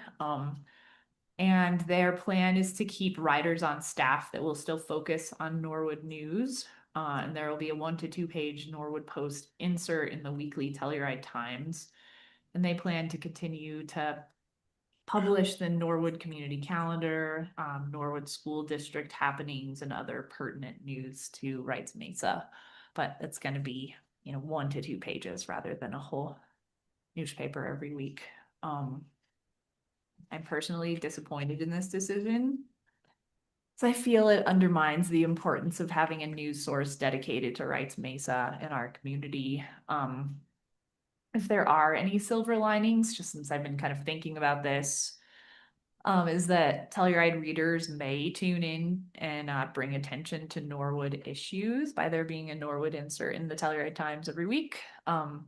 And it may open a window of opportunity for independently owned local publications such as San Miguel Basin Forum to increase readership and coverage for the Norwood community. So we'll see how that evolves, but Do you know if we it's can too pick bad. up the Basin Forum in Telluride? There is no distribution Yeah, up I here. thought. Yeah. Yeah, the closest I don't know if it's I think it's distributed in Placerville, but I'm not certain about that. Yeah. I had subsequently talked with Reagan about trying to distribute that out to Egnar because I feel like that would be helpful for Egnar residents to get that news, but she's just really limited for staff. So to have somebody drive clear out there to deliver is pretty challenging for their small operation. Yeah. And then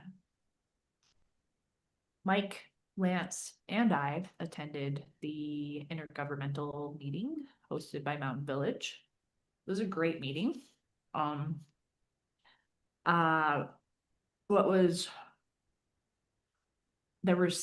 They agendized all the currently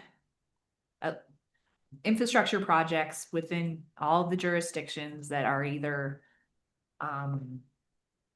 applying for grant funding or are almost shovel ready, but mostly are in the kind of grant funding phase. So there was an update from Chauncey McCarthy of RICO talking about the RICO wastewater project. If you guys want to tag team with me on this a bit too, you know, if there's kind of seems like the best way to do it, just all cover this meeting. But this was the first I actually had learned about this RICO project. And RICO is currently on 100% septic, the whole town. And they have secured $2 million in EPA funding with 0% match. And this is covering 100% of their design. And the wastewater project they're proposing will accommodate all residential and commercial buildings within the town. They're still navigating geotech work. It's a big unknown. And what they're envisioning is a MBR package plant that will be contained in a 6,000 square foot building. And they've kind of explored having more of like a lagoon style treatment plant, and it just isn't working out with the land they have available. So they want to build a building in town, which is right within their business district in RICO. It's pretty small, but and they're basing the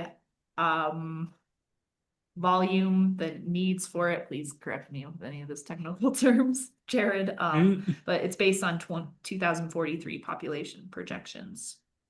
And they're projecting that the total project cost will be about $23 million. Yeah. So the towns had a change of heart then on a sewer system, because didn't they Yes. vote against it a number of years ago? Yeah, he did cover that. Yes, Yeah. there was a kind of majority opposition to it, but there has been a real change of tune. But he said they still are working on messaging and getting more of the residents on board, because it's going to be a major expense. I mean, what he was saying, what it was penciling out to be without the, significant grant funding would be like did he say like a $230 monthly bill per resident? It was a big number and they Yeah. are only 260 taps, so Yeah. Right. they aren't going to be able to fund this without a lot of outside help. And the Yep. same is true with Ophir, and the same is Yes. true with Norwood. Yeah, it was the theme, I would say in general of the meeting was all of the water and a lot of the water and wastewater infrastructure throughout the county is kind of crumbling all at once. And it's this perfect storm, and just the timing. And a lot of that is correlated to in the 1970s, the environmental Clean Water Act. Yeah. Clean Water Act. And so that triggered a lot of these projects to be compliant, and now they're aged out. And so it's all happening all at once. And also happening when these funding sources are really drying up at the federal level. So unfortunate timing, but it is happening. And so, yeah, the town of Ophir presented on their water improvements and upgrades, and the SGM analysis was initially $4.3 million. But what I learned that I did not know, some of you might, but Ophir took a pretty rootsy approach, as they do, and they analyzed the SGM analysis and found that, first off, the amount of pipe that was projected was grossly overestimated. Like, they said that they needed 8,000 linear feet, when in all actuality they needed more like 3,200 linear feet. So that, significantly cut the projected cost. And that some of the pipe is actually very sufficient. It was it was steel pipe instead of what's called AC or asbestos cement pipe, Right. which asbestos cement needs to be replaced where steel can still be in service.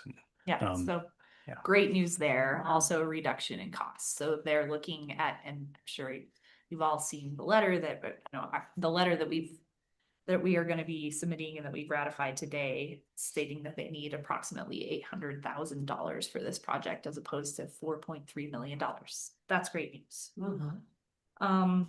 The big takeaway from Mayor Candy Meehan's presentation on behalf of the town of Norwood, is that their current projection cost has gone up from $9 million to $10.5 million. There was a great presentation from Amy Ward of the town of Mountain Village talking about thermal energy networks and their proposed plan for installing a thermal energy network throughout.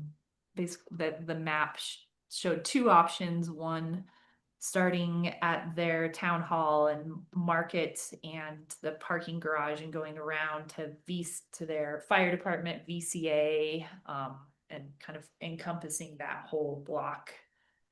And they might need to phase it. They have not gotten a projected cost yet, but they might need to phase it and cut out VCA to start with, is kind of how they just described maybe parsing that out. But I was really excited to see that, as is the town of Telluride. Darren Garber gave a presentation about their thermal energy network plans, which is moving to a feasibility phase. And they're right now focused on phase one, which is the town-owned properties on the west side of town, basically encompassing the southwest area plan. And they want to install and incorporate the thermal energy network before that project gets up and off the ground. So it's like putting first things first, laying the foundation and having the thermal energy be a part of that plan and project. Yeah. Can you retrofit, I guess you can, that's what the Mountain Village will do. Exactly. Yeah. But there's a lot more cost savings to having it installed off the front. Let's see. There was a update from the town of Telluride wastewater update from Allison Wheeler. It was a pretty technical update. There's a lot of information there.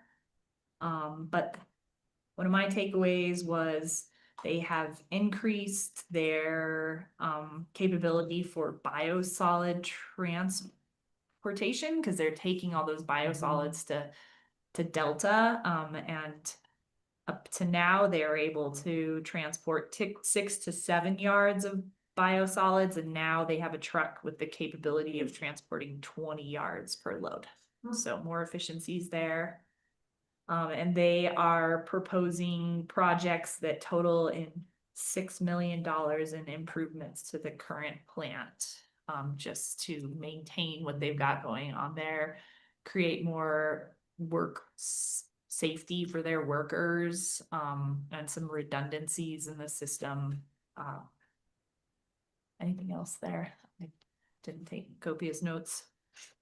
And one thing that I learned is there is a website, the Telluride Engage page. You probably already know about this, but www.engagetelluride.org, and then you can get on that site and learn about any infrastructure projects from the town of Telluride. It's a great resource that I embarrassingly didn't know about, so learned something important there.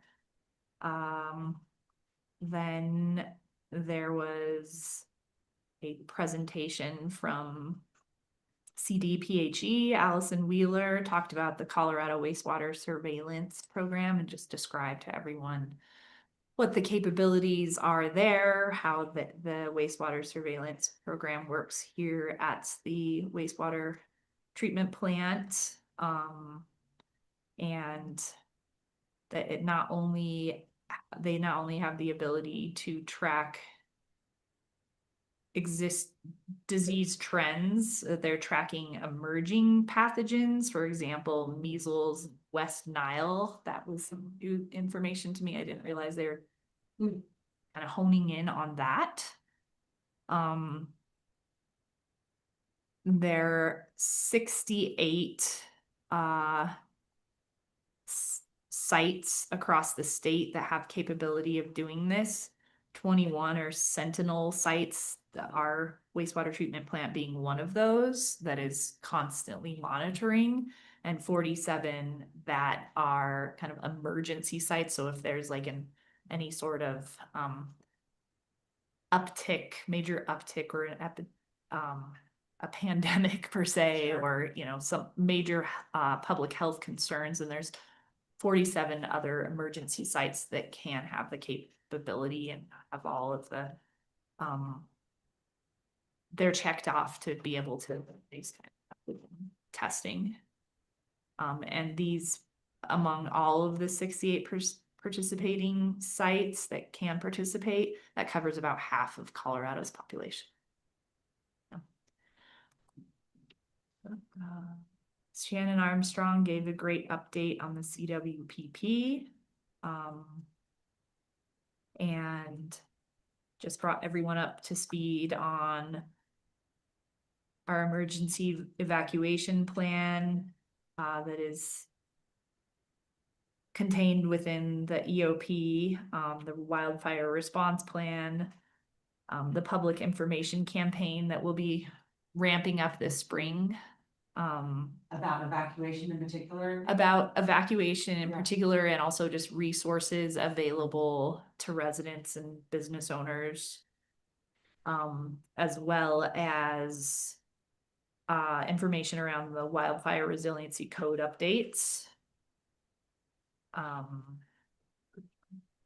Yeah, so it's just informative, and that there seemed to be a lot of ears perking up around that. And then there's a presentation on the San Juan Regional COAD, the community organizations active in disaster efforts, which is the premise behind this is coordinating community resources. April Montgomery and Telluride Foundation has been working on this with Shannon Armstrong. I think the timing potentially couldn't be better to really get this up and off the ground, and coordinating community resources in the event of an emergency disaster incident. They had a slide showing all of the various organizations and entities that have been part of their outreach, and it was a very impressive list of anybody and any entity you would ever think of that could fall under this umbrella of being a community resource. They are in the folds and are being incorporated into this plan. And on April 27th, there will be like a full COAD update meeting at 1:30. This information will be shared soon. I didn't gather there will be a Zoom option. I actually didn't gather where it was happening. I think that's maybe TBD. But that meeting is going to bring staff into the folds of this plan, and the community members in general. And yeah, my takeaway was just reaching out to county staff, making sure that all of our people are well up to speed with what's going on here, and making sure that the county is able to share this information as this plan kind of evolves. There's a quick update from the shed from Don Katz that there's pretty good engagement with the shed, but they feel that there could be more. So there's recent outreach to middle school students to be able to participate. And True North is still utilizing it every Tuesday. And in general, students have, or the youth have been pretty respectful and are really appreciating the space. And we got a tribal leader communications update. Ernest House Jr. will be coming to San Miguel County August 10th. So that I'm looking forward to that. And which, he's from one of the Ute tribes? No, He's with the Keystone Foundation, but he is an indigenous leader as well, and he has the ability to walk in both worlds. He's coming for, He's going to speak to our IG about how we can continue our efforts to build community. thanks. There's a youth ski day. Hopefully there's still enough snow for them to ski on the 27th, 28th. So yeah, on Friday and Saturday. And kids are coming up to ski, and then there's gonna be a film on the evening of the 27th at Wilkinson Public Library. Actually, a friend of mine is showing her film,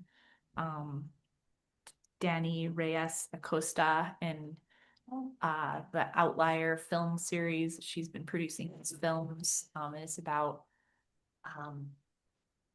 snow sports and different women from different walks of life, and they're kind of like how they found the snow sports world and what it kind of feels and looks like to them. Beautiful film. And there's some going to be some field trips, and Maria Stark invited anyone to join on these. We'll be going to Towak, to the Ute Language Center, and then also on a different trip to Ignacio, to the Ute Cultural Center for the bear dance. And she said, reach out if you're interested in maybe attending one or both of these field trips. And then I did bring up, Did she give an approximate date for that? I didn't capture a date. didn't either. Their dance is probably late May during Mountain Film most likely, and the other is probably mid-fall. Okay, I'll reach out and get those dates. because I know we Yeah, they we aren't talked set yet. about. Okay, I'll just ask her to keep us in the loop. Sweet, There you go. great. And then following up on our Tri-County Joint Commissioner meeting, the requests from Montrose and Uray counties to have discussions with local jurisdictions around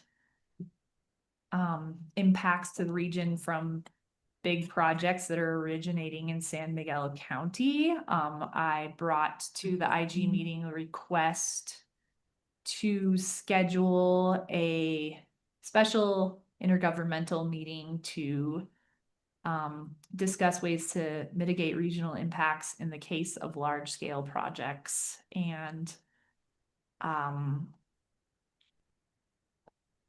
requested that within this meeting, we discuss ways to communicate, coordinate, and collaborate among all of our jurisdictions within all three counties, Uray, Montrose, and San Miguel, to offset the areas of impact from these large projects, and, brought up the projects that are coming down the pike throughout San Miguel County, including the medical center, wastewater treatment plant, Greater Society Turn Development, Southwest Area Plan, and the gondola. So really just kind of painted the picture that there's more coming, and there's a real appetite from our neighboring counties to have a discussion around this. And it was tentatively agreed upon that would be agendized for an hour at the upcoming May 11th IG meeting, from 1:30 to 2:30. So once we nail that down a little more, I will be reaching out to Uray and Montrose counties and letting them know that that has been scheduled and making sure it works for them. And I did share all of this information with the Community Benefit Coalition from the West End, all the folks that have kind of gathered around concerns regarding the Four Seasons development specifically, and just brought them all of those folks and agencies up to speed with these discussions that have been had. And that was a lot. That's that's all I have. Oh, last thing I have, actually, just really quickly, I don't know if you all noticed the email from Commissioner Stancy from Dolores County, but the next upcoming Southwest Commissioners 5x5 roundtable meeting is scheduled May 18th at 1 p.m. Hosted by Dolores County in Dove Creek. So have to discuss who wants to attend that one, or if many of us do. I really enjoyed attending my first Southwest Commissioner meeting this winter, and would be very interested in attending another because I felt like it was very productive. I agree, I would like to go as well. Great. Nice time of year in Dove Creek. Yeah. Thank you, Commissioner. That was a great summary of the IG and other meetings. Commissioner Brown. So when we started the meeting, I suggested that we could delete the agenda item 10B, discussion of our position on House Bill 1276, because we decided at Kathy that we would rather just work through CCAT and CCI. But Maura reminded me that I had asked staff if they had any views on the piece of 1276 that extends the liability of an individual employee for illegally sharing information with outside agencies. The provision in 1276 extends that liability to the county if it's county employee. And so I think Maura did a little research on that and was going to share, and then, which I really appreciate, because even though we're not taking an official position, I could share her feedback with CCI and CCAT as we talk through 1276. So did I introduce that appropriately? Yeah. So just quickly, the version that was introduced, I would say, is problematic from a liability perspective, because it's just basically blanket liability to the county for the actions of an employee. So I would be cautious about supporting that piece of it in particular. There is an proposed amended version that has been referred to the Finance Committee, I believe. And the changes, referred from Judiciary to Finance. The changes in that proposed amended version, I think, are much more like I would be more comfortable with those amendments, because it conditions the liability of the political subdivision, i.e. the county, on if the county intentionally authorized or encouraged the violation, or intentionally failed to take measures within our control to implement policies or procedures to discourage or prevent the violation from occurring. So that those changes would allow us to adopt a policy prohibiting such actions, which I think would, per this language, insulate us from that liability. So I'd be much more comfortable with that amended version. So if that comes up in future discussions, I think that. Perfect, I will do that. And then just curious, that blanket liability that was originally introduced or drafted, how would that be different from other liability that the county has over employee behaviors? I mean, I know we've had discussions in here about human services and the sheriff's office. Sometimes they get involved in issues of liability. So would that original and I can't speak to this with too much Yeah. coherency off the top of my head, but I Yeah. know, typically if an employee is acting within the scope of their duties of employment, that Right. the county can be held liable for that. I don't know how that would be evaluated by a court in terms of if an employee is intentionally violating the law. Is that, I think we would argue that's not within the scope of their Right. duties, but that, I think that would be subject to determination by a Mm. court if it were to come to that, you know, the county trying to be held liable for that. Well, it sounds like the amendment makes a lot of sense, and that it's maybe more in line with other liability that we might have over our employees' behavior, so. Mhm. Thank you. Yeah. Thank you very much. Is there anything else on that? That's great. No. Okay. All right, so I was just wanted to bring that up because I did attend the CAFE meeting last Wednesday and we talked about all of that. I also last Wednesday attended one of the medical center community information sessions. They had one on Wednesday night in Mountain Village, and Thursday night, I may have the dates mixed up, at the Science Center, and I went to the one at the Science Center. It was, according to the folks there who were leading it, it was more lightly attended in town than in Mountain Village. Mountain Village had been well attended. But there were quite a few people there, and the presenters did a really good job of sharing, you know, initial plans and finances and things like that. And just, I think I had mentioned to you last week that I've been invited to join the campaign committee, which is basically the fundraising committee for the medical center.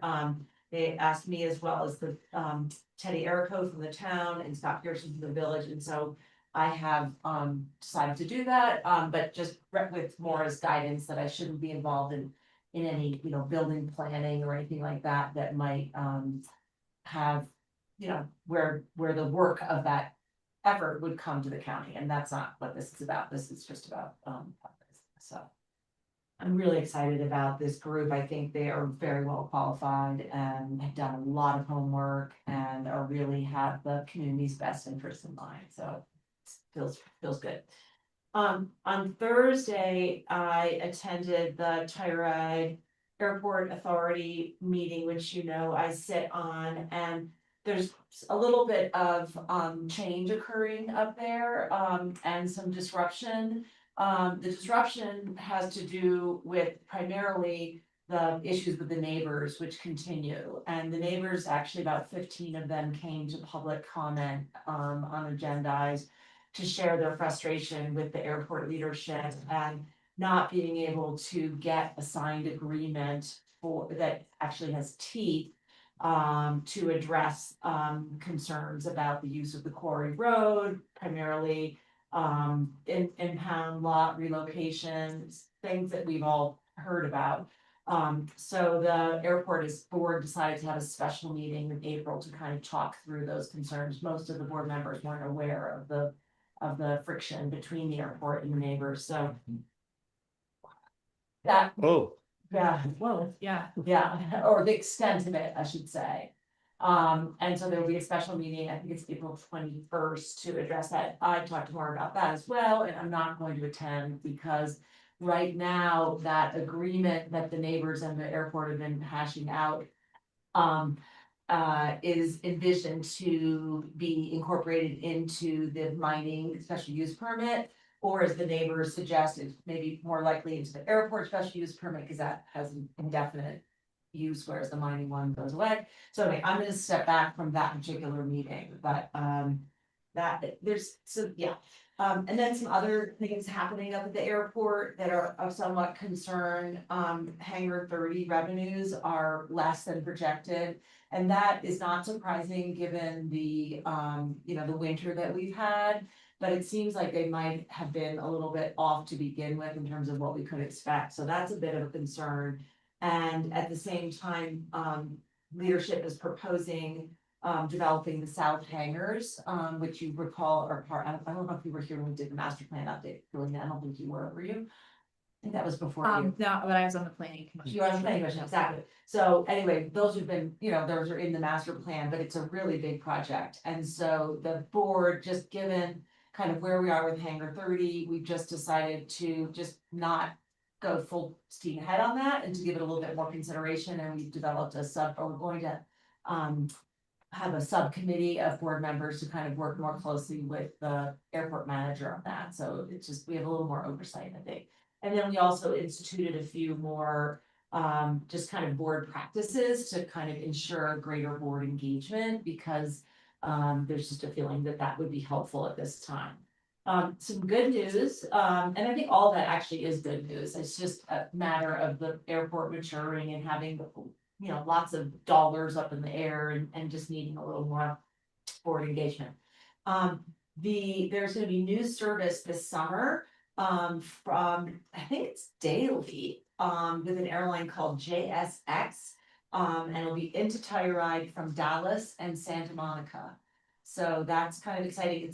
It's a semi-charter, semi-carrier situation. It's all first class and, anyway, folks are excited about that. Cause so far, right now, we just have service from Denver to Phoenix through Denver Air Connection into Telluride Airport. I will say, Denver Air Connection has the last period of time that I'm aware of been running daily service to Denver during the off season, and they are not gonna do that this spring. So there'll be 5 weeks of no service from TEX to Denver. It'll restart May 9th, May 14th, and the Phoenix service starts June 18th. That has traditionally been canceled in the off season. So that is the airport news. That same day, I attended the Behavioral Health Collaborative, which is a bi-monthly meeting of people engaged in behavioral health in the community, and we discussed sort of all sorts of youth serving organizations, and I'm reminded about how well served our community is by so many nonprofits who are really working hard. Related to youth behavioral health, next Tuesday, the 31st, Communities That Care will be presenting results of the Healthy Kids Colorado survey from last fall. Yeah, this past fall. That'll be 5 to 7 p.m. at the Science Center. That is just for the Telluride Public School is the only school system or school in the area that in the county that takes that survey. But that's maybe of interest to families and other people. Yesterday, I attended a work session between the county and Paragon, discussing how, and including Megan, our communications coordinator, discussing how to get the news out about this new community intervention services, i.e. what used to be kind of a co-responder program. And so we have a great flyer that's almost done and a news release, and that is official. I had a couple updates on the human services hub system that had been proposed by the state. And I think I mentioned, or maybe Linnea did last week, that, you know, that initial plan is pretty much off the table now, and work continues between HICPUF, CDPHE, and the counties and probably the governor's office on trying to develop a system that will be more efficient, more cost effective, reduce our error rates. So that is just chugging along. And the last thing I wanted to mention, I think last week Galena reported that she and Star and I had visited some state land board parcels to determine whether we wanted to set a couple of those aside as potential for solar development. And we did that site visit and lots of further analysis thanks to Star Davison. And there are 2 sites that we, you know, are just interested in, I should say. And so we have indicated to the state land board that we'd like them to kind of look at those more carefully, recognizing that given the tight timeline we had for making these recommendations, we haven't been able to have conversations with the other leaseholders. But our intention would be that if solar were built on any of these sites, that it would be only if it would be compatible with current uses. So that was kind of our mindset on that. So there's one section, or site out in the Disappointment Valley near Egner, and then about 4 sections adjacent to the transmission line, quite close to Lone Cone, but in no way in a space where it would be viewed from like Norwood, Highway 145 or something like that, be tucked in. So anyway, just kind of beginning that exploration, but did so in order to meet the deadline of the state land board request. Did I cover that right, Karina? Nailed it. That's all I got. Thank you, Commissioner. Yeah. I don't have as much to share because Galena and I were both at the IG meeting. And I was at a youth reconciliation meeting, and Galena summed up that meeting's takeaways rather neatly because Maria was at the IG. So The only other meeting I attended was a CC4CA meeting, and that organization is busy. It's legislative season and the dues are coming in as expected. It remains solvent and all is well. Thank you. With that, we are on to item 11, which is, oh wait. Did you cover positions of pending legislation, Ann? Are you content there? I am for now. Okay. Yeah. In that case, I agree. We are on to item 11, which is our attorney matters. And Maura, do you have anything that you would care to discuss publicly? And if not, Just one update. Last week I attended a national briefing for elected officials and their staff on the threat of immunity for big oil, related to the congressional proposals to shield fossil fuel companies from legal accountability, and that's related to our lawsuit. And that was just to provide an update on current efforts and some resources for elected officials, to kind of advocate on that or get the word out, so I can share all of that with you all. If there's any particular action, it's just one email I'll forward to you. If there's any particular action that you're interested in, I guess let me know and we can bring that back to a future meeting for more discussion. We have already signed on to like a very general letter to Colorado congressional reps about a year ago, just opposing any proposed legislation.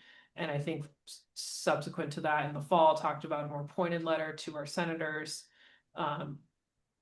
in coordination with Boulder County and City of Boulder. That wasn't sent because there isn't currently any pending legislation, but it seems like that's more imminent. So maybe that the time comes to do something more specific on that, but I'll just send you that information so you have it. There's talking points and stuff in there in case you get asked questions about it or want to do outreach. That's the only update I have other than our executive session. thank you. I'd entertain a motion to go into executive session under 4B, conference with an attorney. So moved. I second that. All those in favor? Aye. Hi.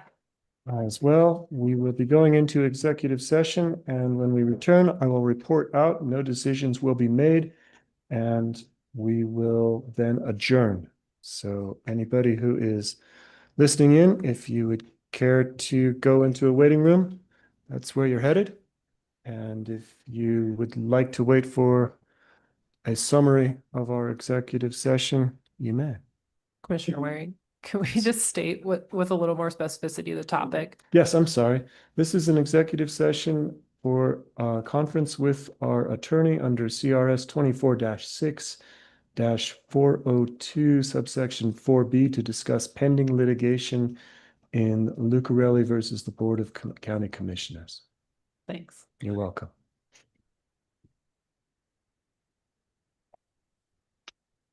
All right, this is the part where we join a breakout room.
Is everybody back?